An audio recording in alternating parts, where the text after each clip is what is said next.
Interesting question that was sent over to me. And I'm going to tell y'all like I told her. Manipulators don't like women like you. Straight up. I mean, just like her, a lot of y'all have the same type of question. D, why can't I get a man? And I told her based on, because I said, hey, let me know what you're running into.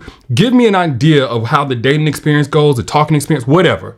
And after she did, I said, you need to fix your language. It's not that you can't get a man. It's that you can't get a manipulator. Say it with me. Because a lot of y'all, you're not even using your discernment. You use your intuition, your discernment when it comes to, building yourself up or, in a relationship, catching a man doing something wrong. But you know what? You got to use that even when it comes to men that you run off and repulse and repel and intimidate. Because a lot of times it's not that you're running off a man, you're running off a manipulator.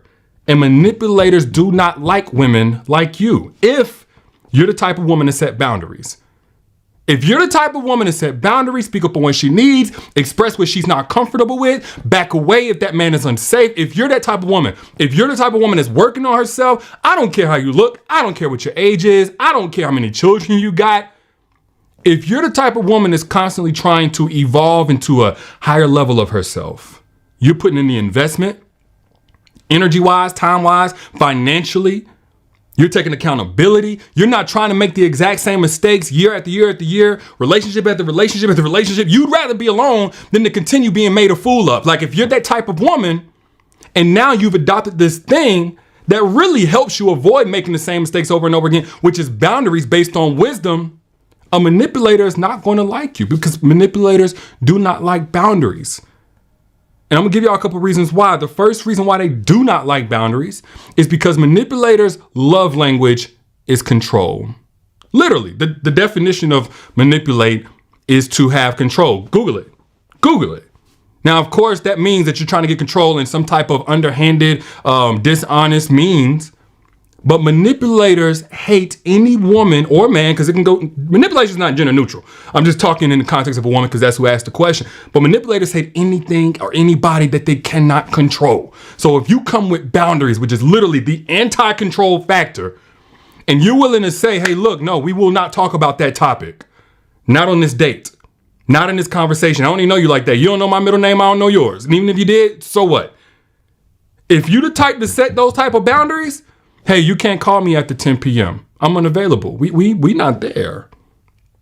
Don't mean you disrespectful. Don't mean you bitter. Don't mean you masculine. Man, get rid of all the gaslighting that weak men are propagating so that women with boundaries have less confidence in their boundaries. Because you've been through enough to know that without those boundaries, you weren't safe. So something got to give. And it's got to be those manipulators who benefit from you not having a voice on what it is you are and are not comfortable with. But you will run away manipulators if you're the type of woman who likes to set boundaries because manipulators hate boundaries. Another reason why manipulators hate boundaries is because typically, especially if you hold those boundaries, it comes from you having a certain level of self-esteem. Manipulators cannot leverage any type of abandonment wound, any type of insecurity, any type of inferiority complex. If you have high self-esteem, you love yourself, you believe in yourself. That means you love yourself enough to know what you deserve from a man and back away if that's not what he's able to bring you. He can have a good heart. He may not be a manipulator, but if he cannot meet you at the standard that you have now cultivated yourself at, if he can't meet you there and deliver in experiences, in treatment, in the way that he talks to you, in his competence, and what he's able to teach you, and his ability to garner and warrant respect as he stands alongside you, you're not going to want to be with him. That's your self-esteem saying, hey, look, we've invested too much to come and give this to somebody who has no ROI, return on investment, for those who didn't understand that.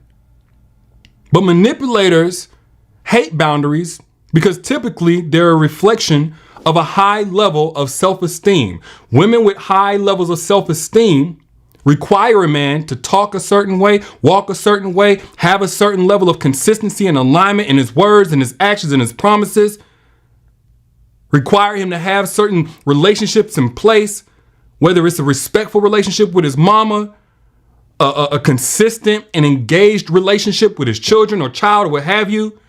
High self-esteem says to a manipulator, like, no, there's standards over here. And manipulators hate boundaries because they hate standards. Another reason why manipulators hate boundaries is because accountability feels like poison ivy to a manipulator. And that's when you express those boundaries, you're creating a verbal contract. You know how when you try to do business or you're going to do business with somebody, you always got to get a contract in place, right? Because anything verbal can't be enforced in a court of law. Well, whenever you have boundaries, that's like the court of relationship law. You're enforcing or you're creating a contract. Now that you've said it, you've expressed it, it's out there. There is now a dynamic of accountability for that person. Now, that's not a bother to somebody who wants the best for you. Somebody who wants to love you, cherish you, has no problem with those boundaries. In fact, it's going to excite the man who has prepared himself for you, who is worthy of your love, deserving of your love, safe to love. He's going to appreciate those boundaries because what that says to him is there are certain men who could not get past a certain point with her and ruin and damage and hurt her and train her in a way where she can't receive me. Boundaries, accountability, that's exciting to an evolved man. But to a manipulator, that accountability, oh man, he gonna feel like he got the hives or something like that. Oh, accountability. Because now you get to say this. I told you I wasn't comfortable with that. Yeah. I'm no longer interested in going on this date. I told you I wasn't comfortable with the way that you were talking. I told you couldn't just call me after a certain hour.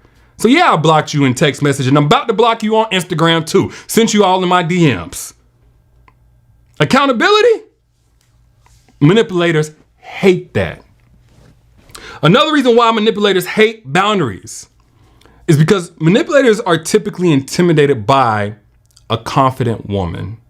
And again, if you setting boundaries, if you got high self-esteem, if you're holding them accountable, typically that doesn't come a la carte. That comes all packaged with a certain level of confidence in which now a confident woman forces a man to swallow or at least manage his ego. But manipulators, all they know is their fragile ego. That's all they know. They don't know growth. They don't know humility. All they know is their fragile ego. So now they stand beside a woman who's confident in herself and not going to go for just anything, again, that they cannot control.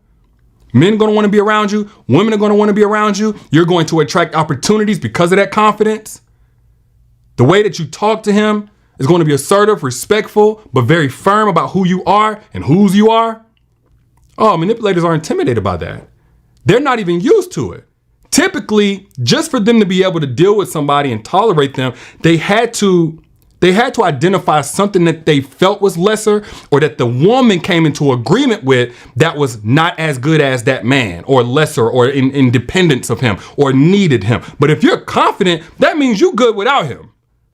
You can live without him. Even if you value what it is he otherwise brings, that means that you don't have this void for him to fill. And because he's so used to dealing with people with voids, because that's the only type of person that can put up with his nonsense and allow him to continue to overstay his welcome in her heart, you don't have that. Instead, you have wholeness, you have healing, even if it's not complete. You have that going there, so you're not trying to just stick any man in that hole. You're actually getting the healing, the work, the therapy, the books, the resources, the mentorship. Therefore, you're too confident for a manipulator. And so, yeah, manipulator's not going to like you if you come with any type of confidence.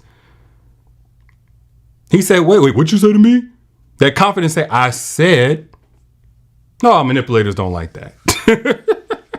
And one more reason manipulators hate boundaries is because a woman who sets them, she's like a mirror.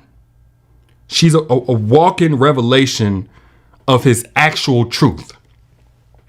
And this is where you have to be very careful, because I know intelligence is sexy, right? For men and women, by the way. Intelligence is sexy, but there's yin and yang to everything. And one of the yin to the yang of an intelligent man is that sometimes he's used that intelligence manipulatively. He's used it to get what he wants.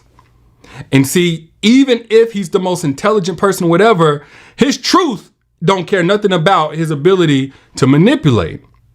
But if you're a woman that sets boundaries, if you're a woman that's confident, if you're a woman that doesn't need him, but you may value him if he does right, if you're that type of woman, you're going to be a walking mirror to his truth, no matter what he tries to manipulate people into thinking. Anytime y'all go somewhere, you're not gonna go along with that lie. Your body language, your verbal expression is not going to corroborate his lie that he's been living before he met you. When y'all go into friend circles, when online on social media, y'all have conversations, you are going to be a walking fact check for that man. And so he's not going to want nothing to do with that, because you're going to constantly have this mirror up just by virtue of you living in your truth. And when you guys have conversations and he's trying to pull the wool over your eyes, or he's trying to convince you of something, oh man, I was here, I was there, you always do this, you know, it really, you made me do this. No. You're going to constantly have this truth for him. And it's going to constantly piss him off and clash and, you know, y'all going to butt heads. And what's really butting heads is his standard that he's trying to pull you down to, and your standard that you already elevated to. And all of the work that you've been doing, all of the investment time you spent, people that you've now surrounded yourself by, people that you got out of your life who were no longer compatible with this next chapter of your life, all of that is going to be clashing with what he's trying to do to pull you backwards. And this is why I'm really big on not even dealing with somebody that hasn't done the work on themselves that can at least meet you where you're at or upgrade your singleness. And the only type of man that's going to do that is really an evolved man. I'm so big on that, an evolved man. Y'all be looking for a good man, a man with a good job, a man with a good, dang good. Has he evolved? Is he evolving? Is he growing? Does he prioritize his growth? Because if he doesn't or can't meet any of those standards, he can't do nothing with a woman that's growing except for grow apart from her. If I'm speaking facts, let me know. Put facts down in the comments. If I'm speaking facts right now, you get with a man, I don't care how lit he is when you meet him. If you are growing, he's not growing, he can't do nothing for you but get out of your way over time by growing apart from you. That's all he can do. And so I encourage you to not only embrace the fact that you can't get no manipulator, but to also position yourself for a truly evolved man who has a compatible priority on growing, evolving, being better, shedding old skin, coming into a new season of his life, better, more wise, being accountable, being humble. And the thing that a lot of y'all don't understand, because you're so used to dealing with lower tier men, and I'm talking about on the character level, is that for an evolved man, you don't have to do no chasing. You ain't got to do no hunting down, but you do have to get in position. In order to attract an evolved man, all you got to do is be yourself, but get into position. That means physically get in position, financially, spiritually, emotionally get into position. I talked about that on my masterclass, Secrets to Making Evolved Men Crave You. If you want access to that free masterclass, I'm going to put it up one more time down there in the comments. Matter of fact, the moderators, y'all already on. Click that link down there in the comments before it comes down, register, because I don't know when you're watching this if it's going to be down by the time it's over with. Click that link that you see down in the comments. Register for that free masterclass, Secrets to Making Evolved Men Crave You, if that's your type of guy. Then come on back and finish the video. But back to what I was saying. For those of you who feel like you can get a man, but it's typically not the man that you want, or it seems like you're not getting that much attention from men, period. Now you're getting frustrated and you don't even want to date so much anymore because you're just tired, having your time wasted or getting your hopes up. Look, you may be looking at manipulators and confusing them as men. I know it sounds the same because all men are made equal, but not all men move equally. So you may be repulsing and warding off the very type of men you need to ward off so you can keep that space open for a man who can love you correctly. But those are just my thoughts. I'm your internet brother trying to look out, per usual. And I don't want your money, keep it. But what I do ask of you guys is if you got anything of value from this conversation, hit the share button. Be a vessel for your friends, your family members to also get blessed by this message. Hit that share button if you got something of value. Bless somebody else. And if you are in the market for an evolved man and you want the strategies to position yourself to make them crave you, Click that link that you see pinned down in the comments. Also in the caption whenever you back out. I'll let y'all lady, y'all be good.